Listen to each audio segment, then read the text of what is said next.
Hallelujah. Praise the Lord. God is good and all the time. येशू चांगला आहे. येशू चांगला आहे. येशू आमच्यामध्ये आहे. येशू आमच्यामध्ये आहे. पुन्हा एकदा Jehovah Nissi church of Christ Pune Maharashtra या ठिकाणातून जे उपस्थित आहेत त्यांचं मी स्वागत करतो. जे सोशल मीडियाच्या माध्यमातून जुडलेले भाऊ बहीण आहेत आपलं देखील आम्ही आजच्या या भक्तीमध्ये आणि विशेष करून आजच्या वचनामध्ये स्वागत करतो.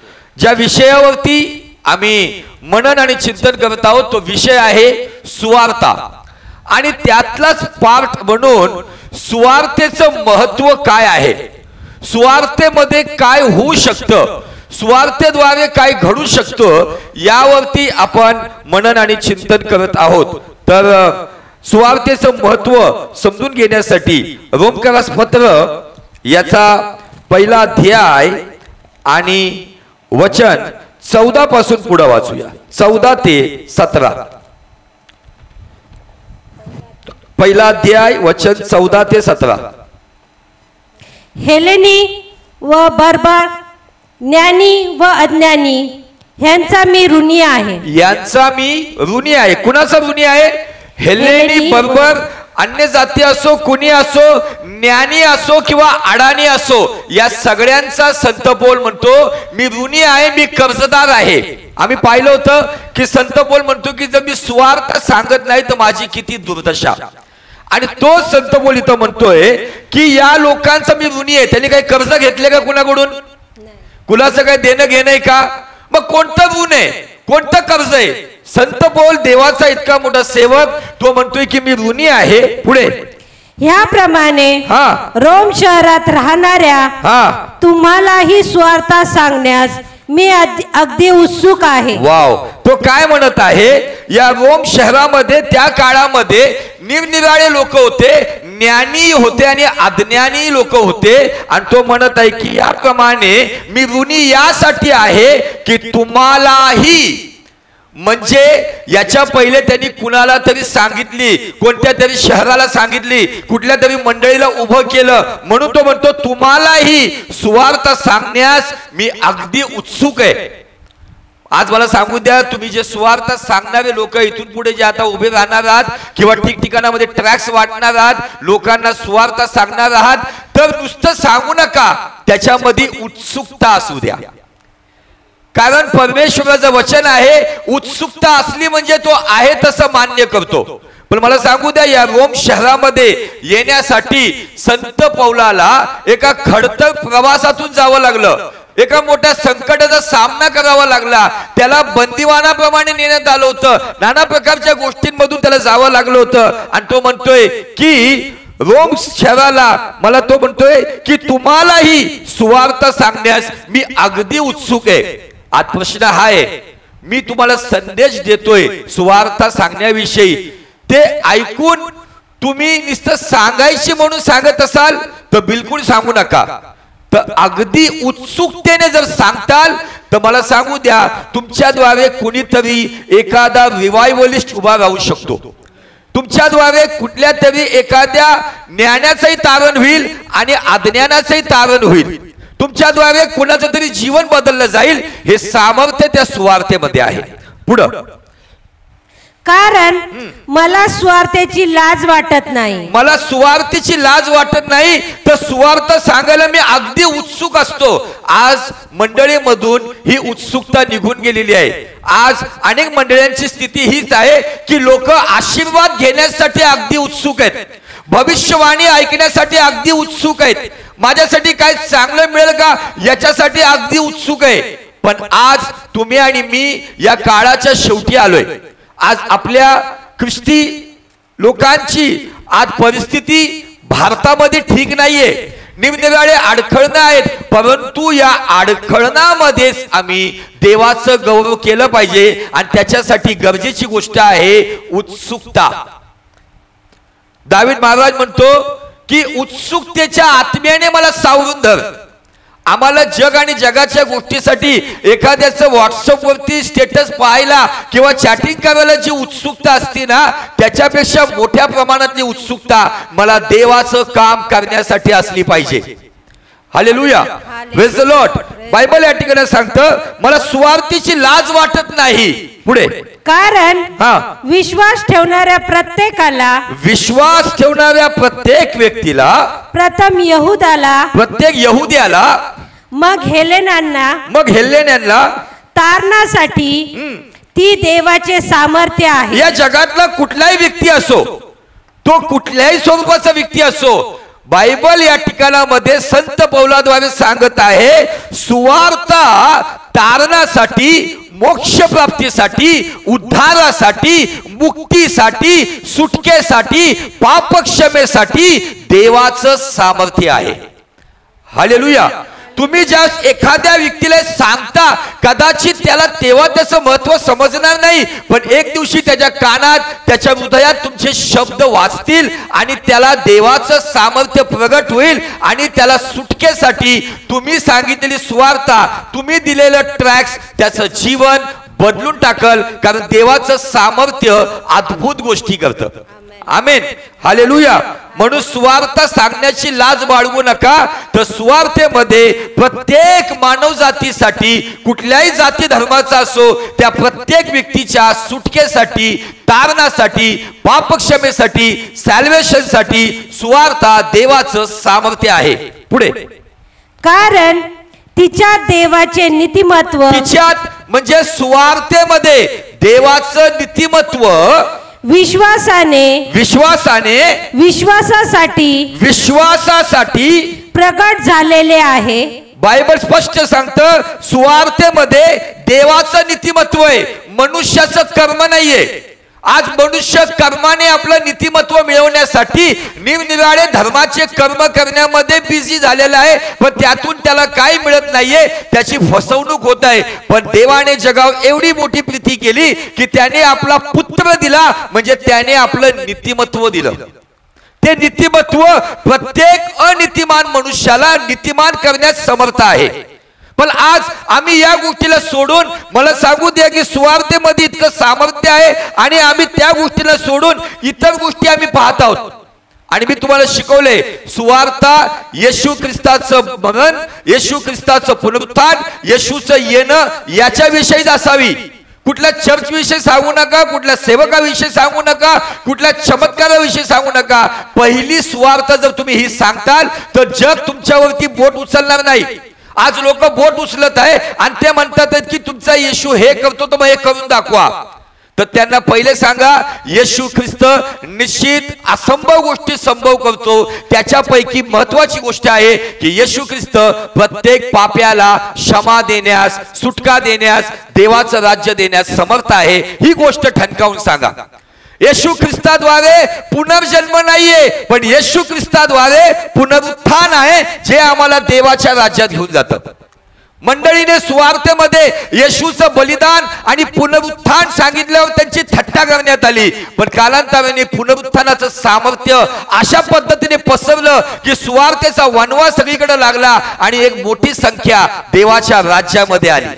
Hallelujah, praise the Lord. त्यामुळे सुवार्तेची लाज बाळगू नका. ज्या देवाचं नीतिमत्व विश्वासासाठी प्रगट झाले, धर्मांतरासाठी प्रगट नाही झालं, कुणाचं धर्म बदलण्यासाठी प्रगट नाही झालं, कुणाला फक्त बरकत देण्यासाठी प्रगट नाही झालं. तर बायबल सांगतं सुवार्तेमध्ये देवाचं नीतिमत्व विश्वासासाठी प्रगट झालं. आणि प्रगट होणारा व्यक्ती कोण आहे? तर प्रभू येशू ख्रिस्त.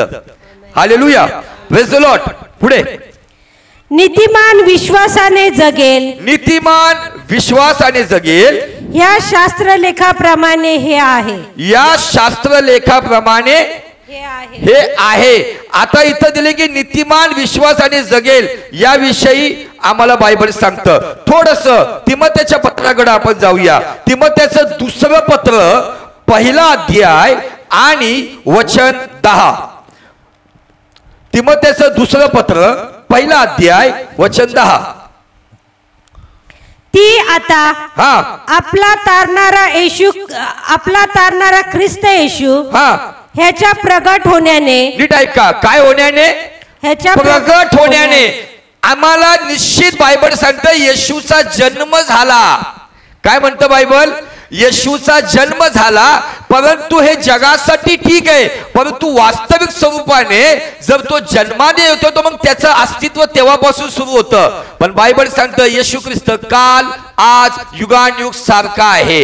येशू ख्रिस्त म्हणाला तुमचा बाप अब्राहम आहे, त्याच्या पूर्वीपासून मी आहे. निश्चित जगाला जन्म आहे, पण एका परिपक्व विश्वात ना झाला, येशू ख्रिस्त प्रगट झाला. हे मूळ सुवार्तेचं रहस्य आहे. वाचा.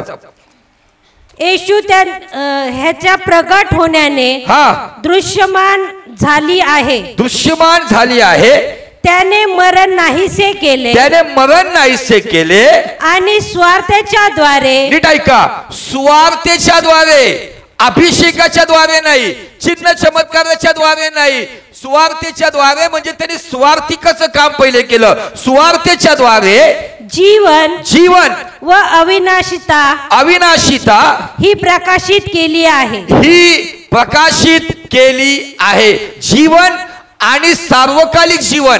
अविनाशिता नाही समजलं तर जीवन आणि सार्वकालिक जीवन त्याने आपल्या प्रगट होण्याने या सुवार्तेच्या द्वारे प्रगट केले आहे. पुढे 11 वचन.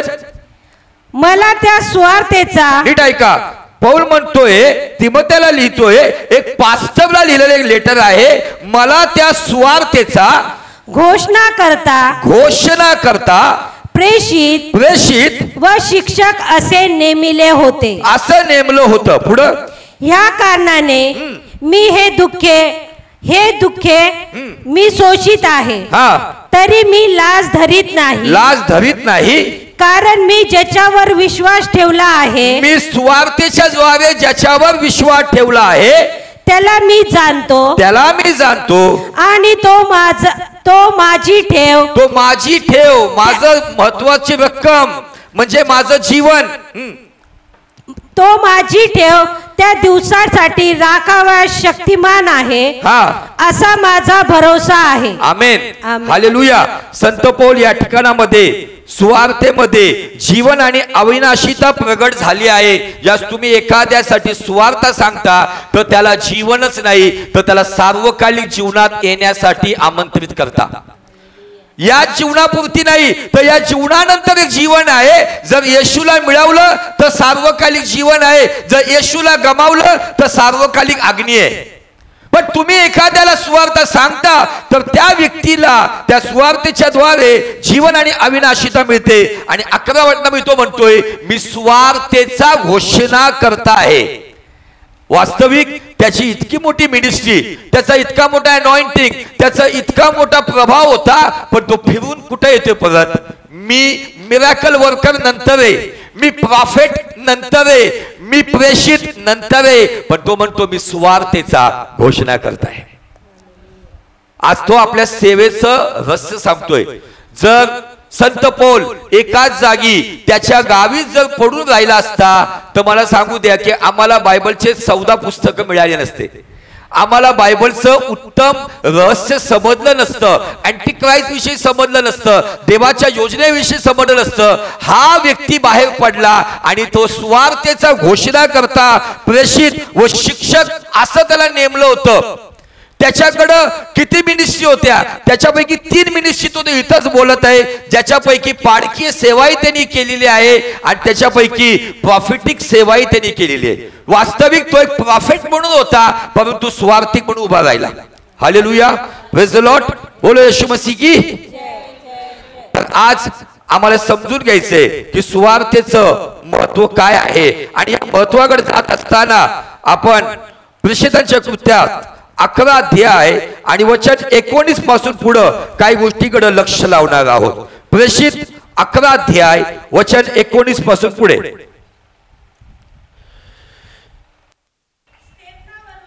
स्तेफनावरून मंडळीमध्ये जो पहिला शहीद झालेला व्यक्ती, ज्याला ठेचून रक्तबंबाळ करून मारण्यात आलेला व्यक्ती, येशूसाठी ज्यांनी आपला प्राण दिलेला एक तरुण जवान व्यक्ती, त्या स्तेफनावरून उद्भवलेल्या छळामुळे ज्यांची पांगापांग झाली होती, ज्यांची यरुशलेम मध्ये असताना ज्यांची पांगापांग झाली, मी त्या पांगापांग या शब्दाचं तिने तुम्हाला स्पष्टीकरण दिले. पांगापांगमध्ये सगळ्यात महत्वाची गोष्ट ही होती, त्यांना आपल्या अंगावरील कपड्यावरच आपलं घर सोडून पळावं लागलं. हातात जे मिळालं ते घेऊन पळावं लागलं. आपली शेतीवाडी, आपलं घर, आपला परिवार, आपलं फर्निचर, आपलं सर्व ऐश्वर्य सोडून त्यांना यरूशलेमेतून पळावं लागलं होतं. कारण बायबल सांगतं शौल सापाप्रमाणे फुटकार टाकत होता. जे घरोली कलिसिया होती, चर्च होते, सगळ्यांना धरून धरून तुरुंगात टाकत होता. आणि या छळाच्या परिस्थितीमध्ये काही लोकांची पांगापांग झाली, त्यांना यरूशलेम सोडून पळावं लागलं. याला म्हणतात पांगापांग. कदाचित काही लोकांनी आपले कुटुंब गमावले असतील, काही लोक एकमेकांपासून विभक्त झाले असतील, परंतु एक उत्तम गोष्ट आम्हाला या ठिकाणामध्ये पाहायला मिळणार आहे. ज्यांची पांगापांग झाली होती ते फिनिके, कुप्र व अंतुकिया येथपर्यंत फिरून यहुद्यांना मात्र देवाचे वचन सांगत असत. पुढे तरी त्यांच्यापैकी कित्येक कुप्री व कुरेनकर होते. ते अंतुकियात येऊन प्रभू येशूची स्वार्था हेलेनी लोकांसहित सांगू लागले. कोणत्या परिस्थितीत सांगितली ही सुवार्ता? एक छळ यरूशलेमेत सुरू झाला, पांगापांग झाली. आपलं घर, आपलं मुलूक, आपलं ठिकाण, आपली वास्तू, आपल्या सर्व गोष्टी सोडून त्यांना पळून जावं लागलं. आणि स्वतःचं घर असताना दुसऱ्याच्या गावामध्ये परदेशी लोकांप्रमाणे एका भाडोत्री व्यक्ती जसं दुसऱ्या ठिकाणामध्ये जाऊन भाडोत्री घरात राहतो, त्या प्रकारे या लोकांना आपलं घर सोडून पळावं लागलं. पण बायबल सांगतं की त्यांनी यहुद्यांना देवाचं वचन आणि अन्य जातीला, विधर्मी लोकांना सुवार्ता सांगितली. माझा प्रश्न आज आहेत मंडळीला, जे सोशल मीडियातून पाहते त्यांना प्रश्न आहे, जर ते छळाच्या परिस्थितीत सुवार्ता सांगू शकतात, तर तुम्ही चांगल्या परिस्थितीत किती सुवार्ता सांगितली पाहिजे? ज्यांनी आपलं अस्तित्व गमावलं, ज्यांनी आपलं मुलूक गमावला, ज्यांनी आपले घरदार गमावले, ज्यांनी आपली शेतीवाडी गमावली, ज्यांनी आपली संपत्ती गमावली, जीवाच्या भीतीने त्यांना आपलं घर सोडून पळावं लागलं. परंतु ते ज्या ठिकाणी गेले तिथं शांत बसले नाही, भयभीत झाले नाही, तर धैर्याने त्यांनी सुवार्ता सांगितली. कारण त्यांना ते रहस्य कळालं होतं. सुवार्ता सांगण्याची जसं पौलाला लाज वाटत नव्हती, त्याचप्रमाणे या मंडळीलाही लाज वाटत नव्हती. कारण सुवार्तेमध्ये तारणासाठी देवाचं सामर्थ्य आहे. हालेलुया. आणि ते सामर्थ्य मी तुम्हाला आज या ठिकाणामध्ये त्याचा डेमो देणार आहे की कसं सामर्थ्य होतं. वाचा पुढे काय सांगतं वचन. तेव्हा प्रभूचा हात त्यांच्या बरोबर होता. तेव्हा म्हटल्यावर केव्हा हा प्रश्न उद्भवतो है ना. तेव्हा प्रभूचा हात त्यांच्या बरोबर होता. केव्हा? जेव्हा त्यांच्या वाईट स्थितीमध्ये, छळामध्ये, अगदी एकदम ग्रासलेल्या परिस्थितीमध्ये असताना ते गपचूप राहिले नाही. आम्ही कधी कधी काहीतरी वैयक्तिक प्रॉब्लेम होतो तर आम्ही प्रार्थना कधी कधी करत नाही. काहीतरी कुणाच्या बोलण्याने, काहीतरी कुणाच्या वागण्याने आम्हाला काहीतरी दुःख होतं, आम्ही बायबलकडे ढोकून बघत नाही. होतं. पण आज ही पहिली मंडळी आज आम्हाला एक संदेश देत आहे. काय संदेश देत आहे? त्या छळाच्या परिस्थितीमध्ये ते परक्या लोकांमध्ये गेले होते, तिथं कुणी ओळखी पाळखीचं नव्हतं, परंतु निर्लज्ज होऊन त्यांनी यहुद्यांना देवाचं वचन म्हणजे ख्रिस्ताचं प्रगटीकरण आणि विधर्मी लोकांना ख्रिस्ताची सुवार्ता सांगितली. हालेलुया. मग मला सांगू द्या, तुमच्यापैकी कुणी छळातून चाललंय का? तुम्ही तुमचे घरदार सोडून इथं आलाय का? तुम्हाला काय कुठल्या त्रासातून जावं लागतंय का? तुम्ही चांगल्या स्थितीत आहात तर चांगली सुवार्ता अनेकांचं जीवन बदलण्यासाठी सांगा. कारण सुवार्तेची आम्हाला लाज नाही वाटली पाहिजे. हे रहस्य आम्हाला समजले. कारण सुवार्तेत तारणासाठी देवाचं सामर्थ्य आहे. आमेन. पवित्र आत्म्याचं सामर्थ्य आहे. त्या मंडळीच्या अवयवाला वाढवण्यासाठी आहे, पण एखाद्या नवीन व्यक्तीला ख्रिस्तामध्ये आणण्यासाठी सुवार्ता हीच देवाचं सामर्थ्य आहे. या ठिकाणामध्ये बायबल सांगतं तेव्हा जेव्हा या छळातून ते गेले, तेव्हा आपलं घर सोडावं लागलं. आपल्या परिस्थितीमध्ये ते वाईट हालाकीमध्ये होते. कित्येक आपल्या कुटुंबातून विभक्त झाले होते. त्या परिस्थितीत त्यांनी देवाची सेवा केली तेव्हा प्रभूचा हात त्यांच्या बरोबर होता. पुढे आणि पुष्कळ लोक विश्वास धरून प्रभूकडे वळले. Wow, hallelujah. हालेलुया. आज मी काही गोष्टींचे उत्तर तुम्हाला या घटनेतून देणार आहे. मला काही वर्षापूर्वी प्रश्न पडला होता की आज पण आमच्या भारतामध्ये ईस्ट वेस्ट नॉर्थ साऊथ कुठेही जावा, आज मोठ्या संख्येने मेगा चर्च आहेत. काही ठिकाणामध्ये लाख लोक एका टायमाला उपासनेमध्ये सहभागी होतात. पण मला प्रश्न पडला होता की या लोकांचं खरंच जीवन बदललंय का, किंवा जीवन खरंच बदलतं का?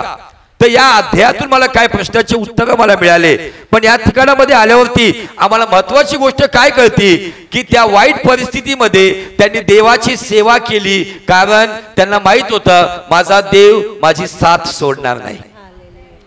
आणि त्याच्यामुळं एक मोठी संख्या प्रभूकडे वळाली. पुढे त्यांच्या विषयीचे वर्तमान, नीट ऐका, त्यांच्या विषयीचे म्हणजे हे लोक जे आपलं मूळ घर सोडून परक्या ठिकाणात गेले होते त्यांच्या विषयीची खबर किंवा वर्तमान यरूशलेमेतल्या मंडळीच्या कानी आले. तेव्हा त्याने बर्नबाला अंतुकियास पाठविले. बर्नबा नावाचा जो देवाचा सेवक, ज्याने आपली शेतीवाडी सगळी विकून सर्व धन प्रेषितांच्या पायाकडे आणून टाकलं होतं, आणि या बर्नबाकडे देवाचं उत्तम ज्ञान होता, अभिषेक होता, एक उत्तम शिक्षक होता बर्नबास. आणि या बर्नबाला ज्या यरूशलेम मध्ये खबर पोहोचली, अरे काही लोक यरूशलेम मध्ये जीवाच्या भीतीने पळून गेले होते ना, ते शांत नाही बसले, त्यांची पांगापांग झाली ना, ते घाबरून कुठे लपून नाही बसले. त्यांनी देवाचं कार्य तिथं केलं आणि पुष्कळ लोक विश्वास ठेवायला लागले. अंतुकियामध्ये पुष्कळ लोक, कुर्नेकर लोक जे कट्टर मूर्तीपूजक किंवा अन्य देवाचे उपासक होते, ते जिवंत देवाकडे वळाले. ही खबर यरूशलेम मध्ये पोहोचली. त्यावेळी बर्नबाला पाठवण्यात आलं. पुढं तो तेथे पोहोचल्यावर देवाची कृपा पाहून हर्षित झाला. वाव, त्यांनी देवाची कृपा काय पाहिली असेल? आजकालची देवाची कृपा म्हणजे BMW, आजकालची देवाची कृपा म्हणजे लॅविश लाईफस्टाईल. त्यांनी देवाची कृपा ही पाहिली असेल का? ऑलरेडी ते सर्व विधर्मी लोक आहेत आणि एकदम साधारण ठिकाण आहे, गरीब लोकांचं ठिकाण आहे, पण त्यांनी देवाची कृपा अशी कोणती पाहिली?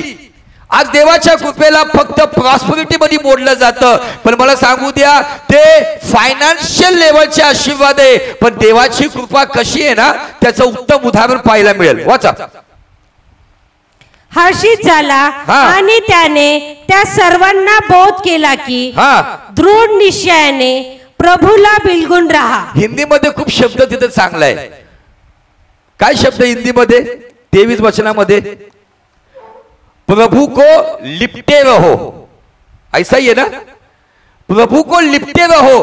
दृढ निश्चयाने ते तो म्हणत आहे की तुम्ही प्रभूला बिलगून राहा. ही देवाची कृपा आहे. आज लोक प्रभूला फक्त रविवारचं 2 तासामध्ये पण 1 तासच बिलगून असतात.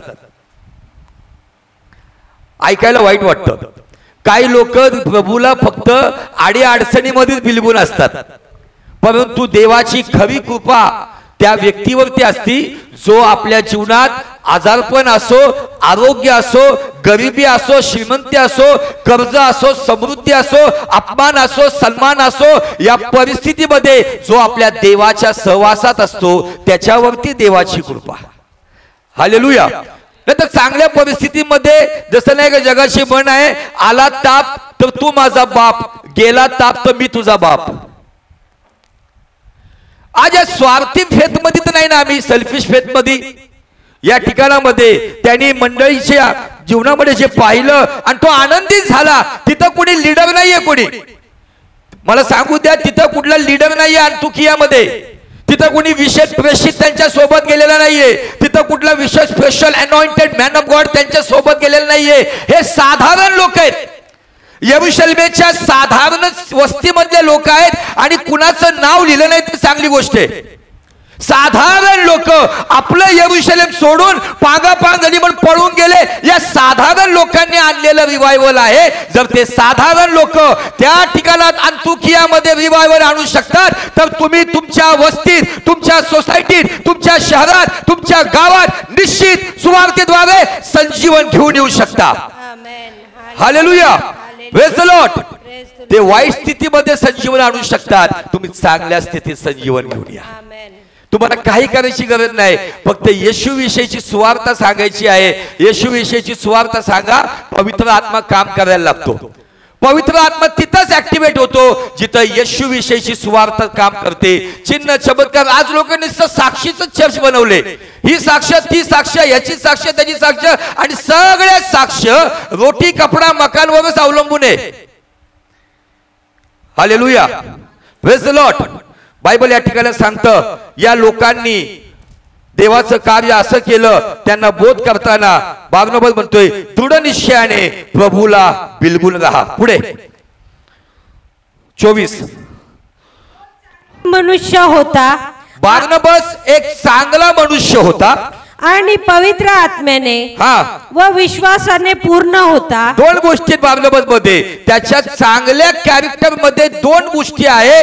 तो स्पष्ट दिले, पवित्र आत्म्याने आणि विश्वासाने पूर्ण होता. काही लोक दिसतात रबा रबा रबा रबा रबा पवित्र आत्म्याने, पण विश्वासामध्ये झिरो आहेत. काही लोक दिसतात विश्वासामध्ये पण आत्म्यामध्ये कमजोर आहेत. पण बार्नबास विश्वासात आणि आत्म्यात पूर्ण व्यक्ती होता. पुढे, तेव्हा प्रभूला पुष्कळ जण मिळाले. Hallelujah, hallelujah. पण तुम्हाला सांगायचं होतं की काय मला रहस्य मिळालं. बायबल सांगतं 21 वचनामध्ये लोक वळले. काय दिले? वळले. आता जे वचन तुम्ही वाचलं 24 मध्ये, पुष्कळ जण प्रभूला, जी गर्दी जात आहे यामध्ये लोक निश्चित वळालेत. पण जोपर्यंत त्यांना बार्नबास सारख्या अनॉइंटिंग मधून उत्तम शिक्षण देऊन त्यांना प्रभूला बिलगुल राहण्याविषयी, देवाच्या सहवासात टिकून राहण्याविषयी, देवाला उंच करण्याविषयी जोपर्यंत शिकवलं जात नाही, तोपर्यंत वळणारे वळतच राहतील, पण प्रभूला मिळणारे कमी असतील. आज एक मोठी संख्या मेगा चर्चेमध्ये जात आहे. आज एक मोठी संख्या आमच्या पूर्व, पश्चिम, उत्तर, दक्षिण भारताच्या प्रत्येक कानाकोपऱ्यामध्ये जात आहे. मोठ्या मोठ्या गोष्टी मला पाहायला मिळत आहे. पण प्रश्न हा आहे की ते नुसतं वळलेत का प्रभूला मिळालेत? आज मिळालेत तर कुणाला मिळालेत? फक्त लोकांना लॅविश करण्यासाठी मिळालेत. आणि आज येणाऱ्या व्यक्तीकडे त्याचं बॅकग्राऊंड पाहून त्याची मेंबरशिप केली जाते. मला खूप वर्षापूर्वी मिळालेलं उत्तर आहे. मी प्रभूला प्रश्न केला, लोक वळत आहेत पण तुला मिळत आहेत का? कारण या मागच्या 2 पॅन्डेमिक मध्ये आलेल्या त्या महामारीमध्ये मी या सर्व जे वळलेले लोक होते ना, त्यांना पुन्हा चुकीच्या मार्गाकडे वळताना पाहिले. पण मी असेही लोक पाहिले जे प्रभूला मिळालेत ना, ते शेवटपर्यंत देवाशी प्रामाणिक राहिलेत. कधी आला का तुमच्या मनात हा प्रश्न? वळत आहेत भरपूर पण मिळत आहेत का? जसं प्रभू म्हणतोय, निवडलेले, बोलावलेले पुष्कळ आहेत पण निवडलेले थोडके. तसेच वळणारे पुष्कळ आहेत पण मिळणारे थोडे आहेत. प्रभूच्या बँक मध्ये किती चाललेत आणि चर्चच्या बँक मध्ये किती चाललेत, हा पण ऑडिट प्रभू आल्यावरती प्रभू करणार आहे. मला उत्तर मिळालं जे मी तुमच्याबरोबर शेअर केलं, आणि त्याच्या मागचं कारण होतं, अंतुकियाच्या मंडळीने प्रभूचं कार्य सुवार्तेच्या द्वारे आणि शिक्षणाच्या द्वारे केल्यामुळं वळलेले लोक, बायबल सांगतं 21 वचनामध्ये की पुष्कळ लोक विश्वास धरून प्रभूकडे वळले. परंतु 24 वचन सांगतं की ज्या वेळेला बार्नबास हा आत्म्याने आणि विश्वासाने पूर्ण होता, त्याने त्यांना शिक्षण दिलं, त्यांना शिकवलं, त्यांना योग्य दिशेत आणलं, वळलेले प्रभूला मिळाले. आज सगळे फक्त चर्चला मिळत आहेत. माझा उद्देश या पुलपीटवरून हाच आहे की जी सेवा मी करत आहे ते मला मिळू नये, तर ते ख्रिस्त येशूला मिळावेत. जर माझ्या सेवेतून जर ते ख्रिस्त येशूला मिळत नाहीये, तर तो फक्त मी माझाच फायदा बघत आहे. आज इथं आलेल्या प्रत्येक व्यक्तीने आपल्या सेवेचा, आपल्या जीवनाचा विचार करावा की का मी नुसतं वळलोय का प्रभूला मिळालोय. जे वळलेले लोक असतात ना, ते मानणारे असतात. हम मानते ना, नीट शब्द आहे का माझे, हम मानते, अब मैंने उनको देखा है वो संडे को प्रभु को मानते हैं और मंडे ट्यूसडे वेडनेसडे को अलग अलग मानते हैं।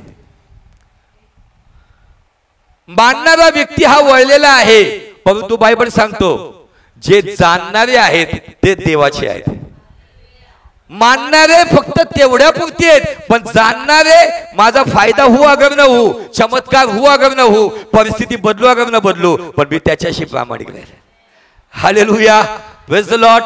ही ती मंडळी आहे की त्यांनी शिक्षण घेतलं आणि प्रभूला एक मोठी संख्या मिळाली। पुढं नंतर तो शाऊलाचा शोध कराव्यास तारसास गेला। नंतर बारनबास त्याच्या डोक्यामध्ये विचार आला की या शाऊलामुळेच मंडळीची पांगापांग झाली। बघा देवाचा प्लान कसा आहे, शाऊलामुळे देवा मंडळीची पांगापांग झाली। यरूशलेम मध्ये जे फक्त घरामध्ये बसून प्रभू भोजन घेत होते, आपल्या पुरती जय जयकार करत होते, होसाना हालेलुया करत होते, या शाऊलामुळे छळ आला आणि त्या शाऊलाच आणायला तो चाललाय। का? कारण बारनबासनी शाऊलाचं परिवर्तन पाहिलं होतं, शाऊलाचा पौल झाला होता, शाऊलाचं कुठलं परिवर्तन झालं होतं हे बारनबासनी जवळ पाहिलं होतं। त्यानेच रिकमेंड केलं होतं प्रेषितांना की हा बदललेला व्यक्ती आहे, पण कुणी विश्वास ठेवला नाही आणि शाऊल काही वेळासाठी थोडासा निराश होऊन आपल्या घरी निघून गेला, पण त्याला पुन्हा उत्तेजित करण्यासाठी बारनबास गेला आणि त्याला घेऊन आला। आणि पहा पुढे काय झालं। त्याचा शोध लागल्यावर त्याने त्याला अंतुकियात आणले। मग असे झाले की त्यांनी तेथे वर्षभर मंडळीमध्ये मिळून मिसळून बऱ्याच लोकांना शिकविले। मंडळीमध्ये मिळून मिसळून काय केलं? पाडापाडी। काय केलं? फक्त भविष्यवाणी। काय केलं? फक्त हिलिंग मिरॅकल। बायबल स्पष्ट सांगते त्यांनी मंडळीमध्ये मिळून मिसळून बऱ्याच लोकांना शिकवलं। आणि मला सांगू द्या, ही शिकवण्याची सेवा मुळामध्ये प्रभू येशू ख्रिस्ताची आहे। येशू ख्रिस्त नुसतं कुठेही थांबलं की शिकवतच राहायचा, नंतर मग बाकीची मिनिस्ट्री सुरू करायचा। पण येशूच्या सेवेचा जर गाभा जर तुम्ही पाहिला तर येशू टीचिंग बेसवरती काम करत होता, शिक्षण देत होता। आणि बायबल सांगतं की मिळून मिसळून त्यांनी बऱ्याच लोकांना शिकवले। पुढं आणि शिष्यांना ख्रिस्ती हे नाव पहिल्याने अंतुकियात मिळाले। हालेलुया। ख्रिस्ती हे नाव पहिल्यांदा कुठं मिळालं? यरूशलेममध्ये नाही मिळालं। ज्या वेळेला पवित्र आत्मा अग्नीने उतरून आला, लक्ष द्या माझ्याकडं, ज्या वेळेला अग्नीच्या जिभा लोकांवरती उतरून आल्या, लोक आपापल्या तिकडच्या आलेल्या यहुदी लोकांच्या भाषेत बोलत होते, अन्य भाषेत बोलत होते। यरूशलेम मध्ये भूकंप ऐकायला आला, लोकांना निरनिराळ्या गोष्टी घडताना पाहिलं, पण तिथं ख्रिस्ती हे नाव नाही मिळालं। पेत्र आणि योहान मंदिरामध्ये प्रार्थनेला जात असताना दुपारच्या वेळेला सुंदर नावाच्या दरवाजापाशी जन्माने पांगळा असणारा व्यक्ती हा पहिला मिराकल तिथं झाला, तेव्हा ख्रिस्ती नाव नाही मिळालं। ज्या वेळेला पेत्र पेंटिकॉस्टच्या त्या अभिषेकामध्ये उभा राहिला, संदेश दिला, 3000 लोकांनी बाप्तिस्मा घेतला, तेव्हा ख्रिस्ती नाव नाही मिळालं। ख्रिस्ती नाव तेव्हा मिळालं ज्या पांगापांग झाली, लोकांनी स्वार्थ सांगितली, शिक्षण घेतलं, प्रभूला समर्पित झाले आणि त्याच्यानंतर पहिल्यांदा यरूशलेम मध्ये ख्रिस्ती नाव नाही मिळालं, अन्य गावामध्ये अन्य ठिकाणामध्ये विधर्मी लोकांमध्ये ख्रिस्ती नाव मिळालं। धर्म नाहीये तो, हे शिष्यत्व आहे, डिसायपलशिप आहे। का लोकांना तिथं ख्रिस्ती नाव मिळालं? त्याचं कारण त्यांचं नाव अल्बर्ट फ्रान्सिस डिकॉस्टा मायकल नव्हतं। त्यांच्या जीवनातून त्या अंतुखियामध्ये लोकांना ख्रिस्त प्रगट झाला। आणि माझा ओरडून ओरडून हेच उद्देश आहे, प्रभू भोजन घेणाऱ्यांनो नुसतं ख्रिस्त गाजवू नका, तर ख्रिस्त दाखवा। प्रभू भोजनाचा उद्देश तो आहे, ख्रिस्त गाजवा आणि ख्रिस्त दाखवा। तुमच्या नावावरून कुणी तुम्हाला, तुमचं नाव काही असो, तुमचं नाव आमच्या भारतातल्या कुठल्याही प्रकारचं नाव असो, पण तुमच्या जीवनातून ख्रिस्त प्रगट झाला पाहिजे। आणि हे करू शकता फक्त सुवार्ता। जर ती पांगापांग झाली नसती, यरुशलेम सोडून अंतुखियाला हे निघून गेले नसते, त्यांनी सुवार्ता सांगितली नसती, तर पुष्कळ लोक प्रभूकडे वळले नसते, यरुशलेम मध्ये त्यांची वर्तमान पोहोचलं नसतं, बारनबा जर आला नसता तर पुढे जाऊन लोक वळले नसते.